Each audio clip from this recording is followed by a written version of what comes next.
I'm on station 1 of a skeet field. Station 1 is 2 singles and a pair. We have the high house straight away and the low house incoming.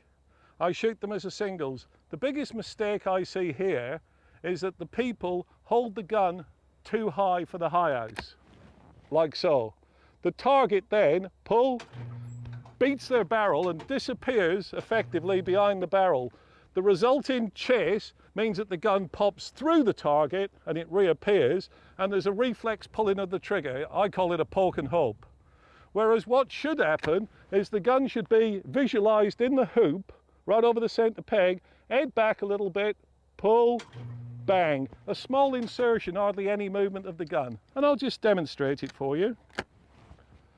Pull.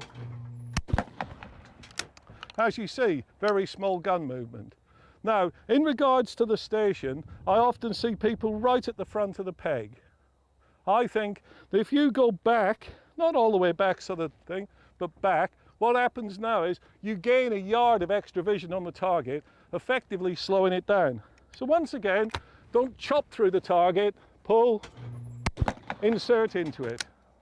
Now, when it comes to the incoming low house, we're going to see some lead. Now, you'll see the stacks of clays out in front of you. The one here in front of the high house, 1/3 from the high house to the center peg, and 1/3 from the low house to the center peg, are my approximate gun holds. The 2 stacks of clays at the center peg, 4 feet apart, they tell me the approximate lead I need to see. So the low house is going to need some lead. By putting my gun on the front clay, I can see the lead picture. I go to the 18-foot hoop, travel down to my gun hold, pull, and I replicate exactly what I've just seen on the ground. So one last time is a high and a low house. Now the pair. Pull, and you'll see that nice rhythmic tap tap of a good pair at skeet. Pull. Pull. Pull.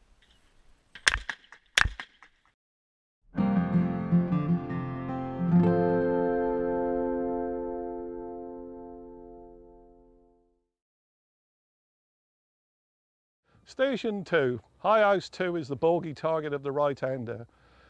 The reason for that is the target, it's their insertion point.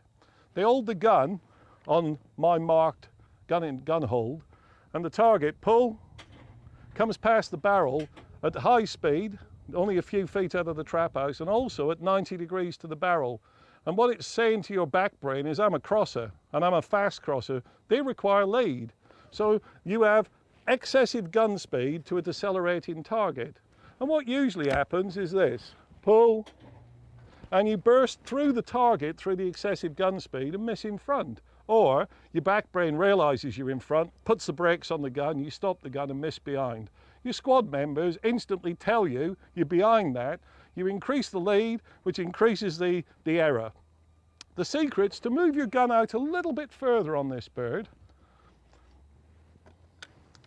Maybe an extra 10 feet, look back for it, pull, and just simply shoot it. And the reason it becomes so simple is the angle has changed from the first crosser you observe to a quartering away target that needs little, if any, lead. And so a simple move of your gun out, watch the bird come in and be smoother to the target, and that will put high house 2 right for you. Little tip of the feet. If you're a right-handed shooter, a bit like station 1, you can go to the back of the slab. It will give you an extra 3 feet at the target, visual at the target. You'll see it sooner and see it slower. Now, as a left-hander, we're going to do the low house. You can see my little lead indicators. I put the gun on the front, I look back to the second, up to the hoop, go down the line to the gun hold, pull, put the lead on, and you can see that it's a simple matter of me just replicating the visualization or the lead that I've just looked at. I must urge you not to dwell on the lead pictures, but on the early beginner, intermediate, slippery slope learning curve, you need to understand lead. After a while, you feel the lead, you don't look for it. two things you need to see in life, the bead and the lead, but you can't look at them. Now the pair is simply two birds, a replication of what I've just done. High house, low house. They're the same targets. I shoot them exactly the same way. Pull.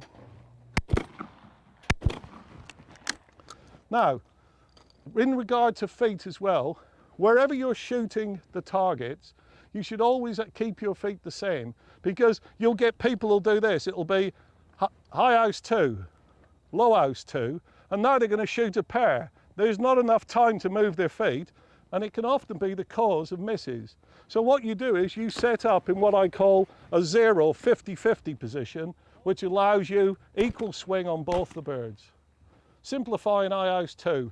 Move your gun out a little bit, make a smoother move to the target, and it's a straightaway, not a crosser. Station 3 next. Pull. Pull. Pull.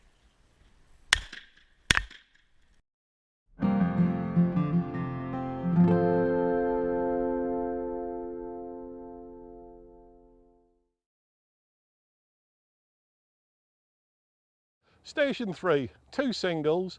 If you have a look, if I hold my gun to the centre peg, practically 90 degrees the crossing target. If you look at my lead indicator, a good 4 feet of lead. So what I'm going to do is going to use my gun holds, and I'm going to sustain the lead, put 4 feet on, try and kill the bird on or around the centre peg. And it works for both targets. Nothing clever here, just high bird first. Lead indicator, 18-foot hoop, back, pull. Lead indicator, up to the 18-foot hoop, back, pull. And as you can see, dead on over the centre peg, and I've just replicating that big gap that I've seen out there. I just, nice smooth move, bang, nice smooth move, bang. There is nothing to these 3 stations. The leads are practically identical on 3, 4 and 5, and should be card fillers. Pull. Pull.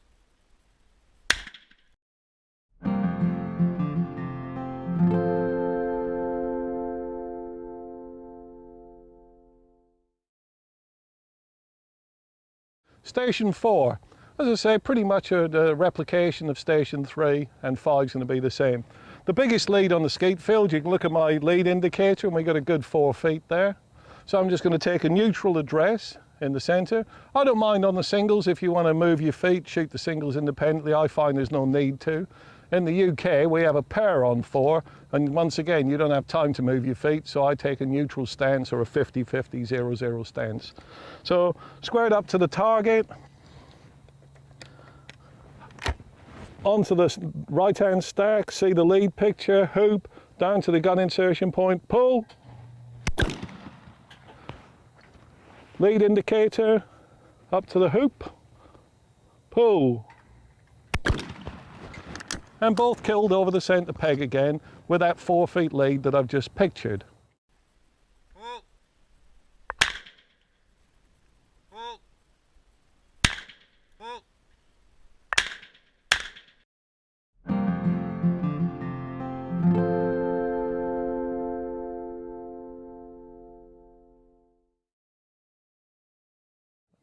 Station 5.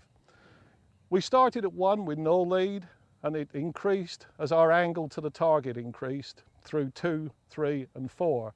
Now we're going 5, 6 and 7, and the angle will be decreasing, so the leads will shrink a little bit station by station. So exactly the same technique, as I said, 3, 4 and 5 being very similar. I will lead indicator, 18-foot hoop, back to the pickup, pull. Lead indicator, back to the pickup, pull.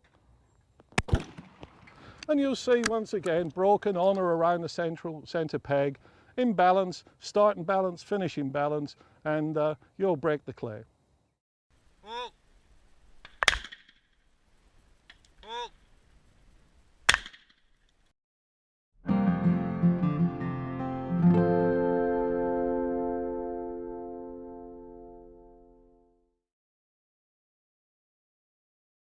Station 6. This target, the low house 6, is a nemesis of the left-hander in the same way as high house 2 is to the right. Same mistakes are made. Empty gun. The gun is being pushed off the face for the right-hander and it's against his natural rotation. And here, for the left-hander, it's being pushed off the face and against the natural rotation. Now, in these stress situations of high 2 and low 6, the beginner and the intermediate are deceived by the target speed. If you think when you're shooting the target over the centre peg, it's only doing about 30-35 miles an hour, well, a little movement with the gun is feet at the target. And not only that, if you think of your shot cloud, it's travelling at about 880 feet per second past the target. So we've got a fantastic advantage of angle and of speed with our gun. So the secret to consistent shooting, and particularly in a game of perfect like Skeet, is that you minimise your gun movement, especially for recovery on pairs, recovery time on pairs. And this is what we're going to do. We move the gun as small as possible and as consistently as possible. Minimalistic shooting. You know, it's amazing when I watch beginners, the lashing and the thrashing of the guns. Try and calm it all down, hard focus on the target, and your eyes will guide your hands. Now, we'll look at shooting the Station 6. High house first, onto the lead indicator, 18-foot hoop, gun hold, pull. Lead indicator, 18-inch hole, pull. Now you'll see just how smoothly I killed low house 6. Now the reason for it is because I've actually, unlike Station 2 for the right-hander, I've taken my gun square to the target line. I don't look back to the trap house, I look straight out over the gun. The bird comes past the barrel, my eyes see it and guide my hands to it. And that gives me the exact amount of lead and gun speed I need to break that target. That's why it looks so smooth. I let my hands do the work. And now the pair.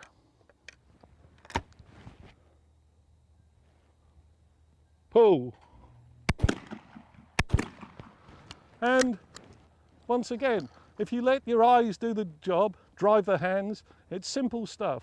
Get out of your own way, open the door and walk through it, the better shooting. Pull.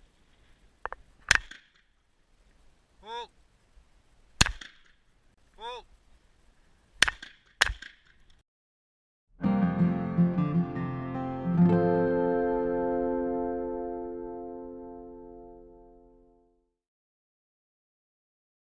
Low house 7, we've near enough completed the circuit of the Skeet field, and now we have a straightaway target going out again, and an incomer that's quartering in towards us needs, if you look at the lead indicator, a couple of feet of lead at the most, probably 18 inches. We're going to shoot a low house 7, which is a straightaway, pull. Simple target, it passes through the 18-foot hoop, and it will go along, out in front of the barrel. It's a simple insertion. High house 7 is an incomer, and if we look at the lead indicator, you can see it's about 18 inches, maybe 2 feet of lead. And it's simple, gun hold, pull, bang. So I'll shoot the singles. Pull. Pull. And that's the singles, and I'm just going to replicate the same 2 shots to shoot, pull, and Station 7 simplified. Now we're going to move on to Station 8. 8 can give a lot of people trouble. Pull. Pull. Pull. Pull.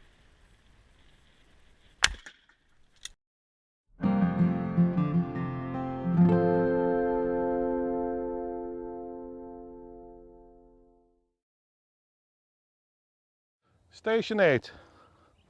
You want to get in the back corner of the slab, give yourself an extra 3 feet on the target. The target comes out, and this is one of the targets where you can't see lead.